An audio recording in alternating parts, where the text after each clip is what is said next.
Ang argumento kasi nila Cayetano, yung mga nakaraan naman daw na mga senador, hindi rin naman daw inaresto sa Senado. Hindi naman daw inaresto sa Senado kapag may sesyon. Oh, mayroon daw mga ano na yan, pinangalanan ni Cayetano. Ang mga pinangalanan ni Cayetano, si Jinggoy Estrada daw, si Bong Revilla, tapos si Enrile. Wala daw mga senador na inaresto sa loob ng Senado kapag may sesyon. Ayun. Ngayon, barado siya ngayon kay Trillanes. Sabi ni Trillanes, wag mo nga kami Cayetano. Wag mong pinagluluko ang taong bayan. Sabi ni Trillanes yan ha.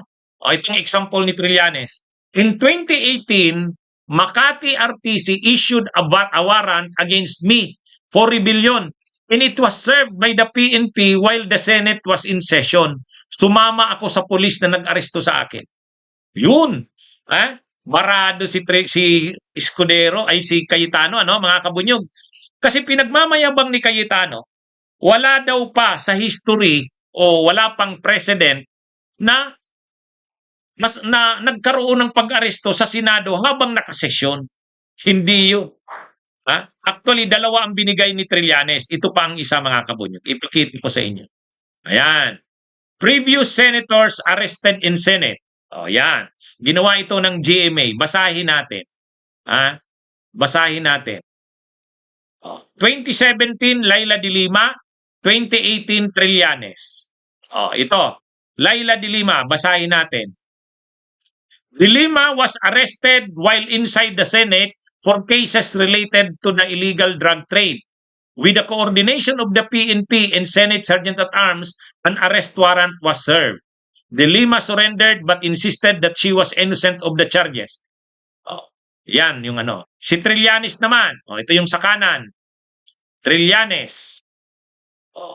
Trillanes was placed under protective custody of the Senate by then Senate President Soto.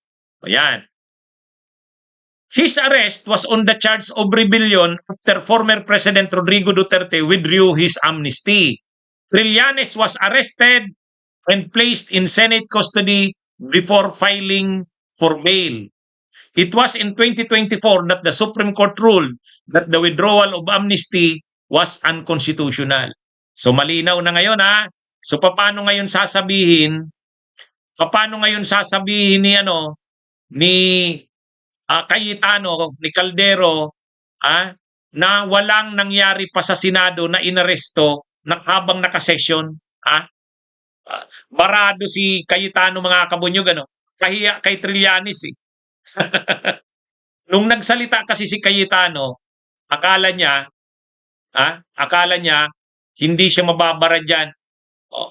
Kaya mga kabunyog, mga kababayan, itong mga inexample natin na mga senador, hindi ito natakot Alam nyo, inakyat pa sa taas si Laila de Lima at saka si Trillanes, binasahan ang Miranda rights, walang problema. Sumama sila. O ganun. Yun ang ibig sabihin ng resolution nila Tito Soto, Ping Lacson, Risa Hontiveros, Bam Aquino at Kiko Pangilinan. Kumbaga, wag mo nang idamay ang Senado sa problema mo. Magkakaroon tayo ng constitutional crisis Gamitin mo na lang ang mga legal remedies mo na available sa'yo. Wag dito sa Senado. Yan mga kabunyog. Yun ang resolution. Yun ang resolution. Kumbaga, wag ka ditong magtago sa Senado kasi aarestuhin ka. Pipilitin ng executive na arestuhin ka Di nakakahiya sa Senado. Kasi siyempre, ang executive gagawin niyan ang trabaho niya. Enforcement ng batas, law enforcement. Anong silbi ng mga batas? Ito, anong trabaho ng Senado at ng ng Kamara? Mambabatas, tagagawa ng batas. Anong silbi ng mga batas na ginagawa nila kung hindi na ipapatupad? Sino ang magpapatupad ng mga batas? The executive. O ngayon, i-execute na yung batas.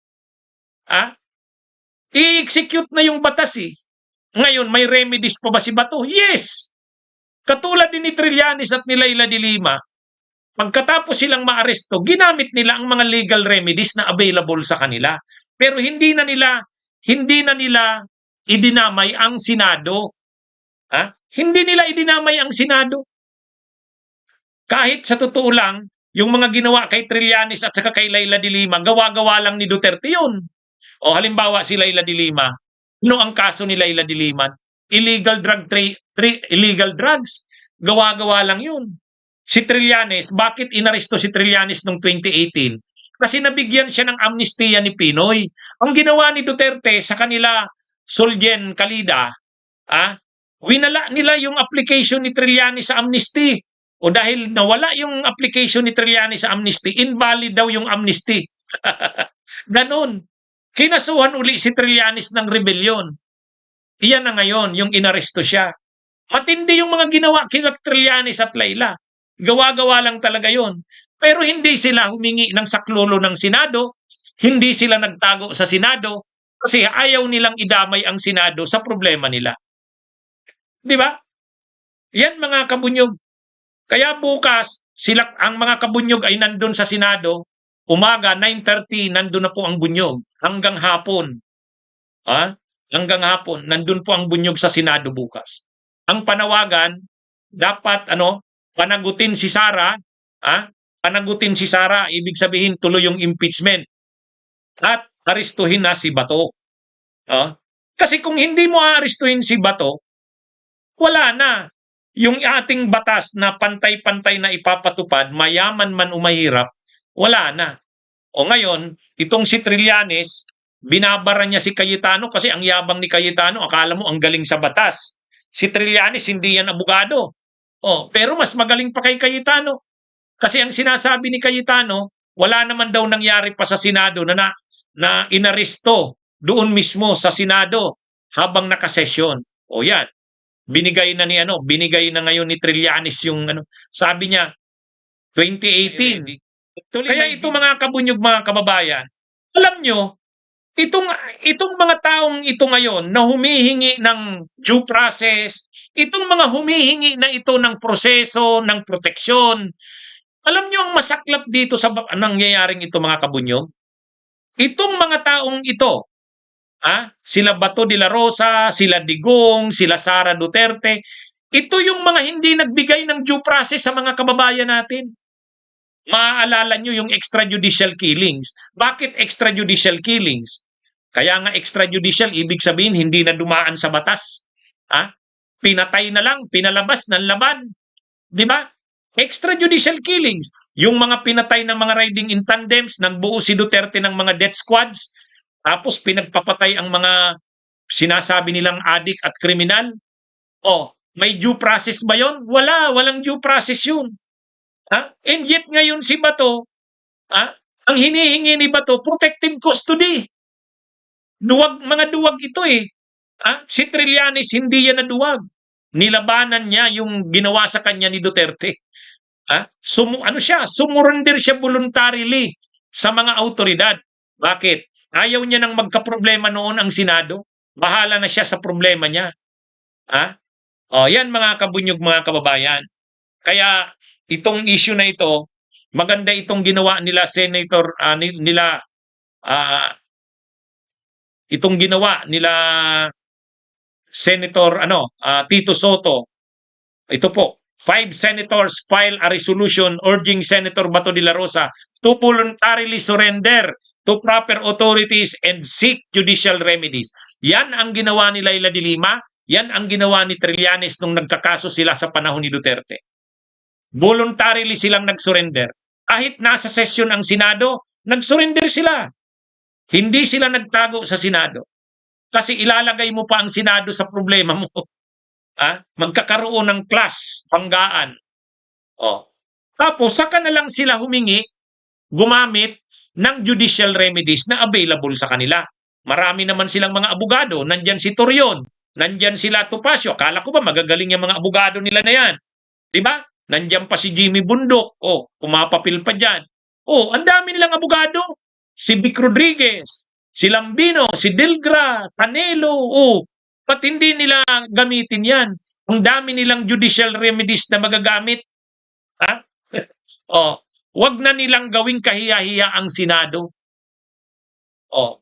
Kaya yan mga kabunyog, mga kababayan, ang gagawin nila ngayon, magiging nguan ng fugitive ang Senado. Ang pangit. Ang pangit, lawmakers kayo. Mambabatas kayo tapos hindi kayo marunong sumunod sa batas. Bunyog, bunyog, halikan na kasama ka. Bunyog, kapag buklod ay may pag-asa. Luzon, Visayas, Mindanao, isa ang pananaw. Sa bagong Pilipinas ang bunyog isisigaw. Bunyog, bunyog.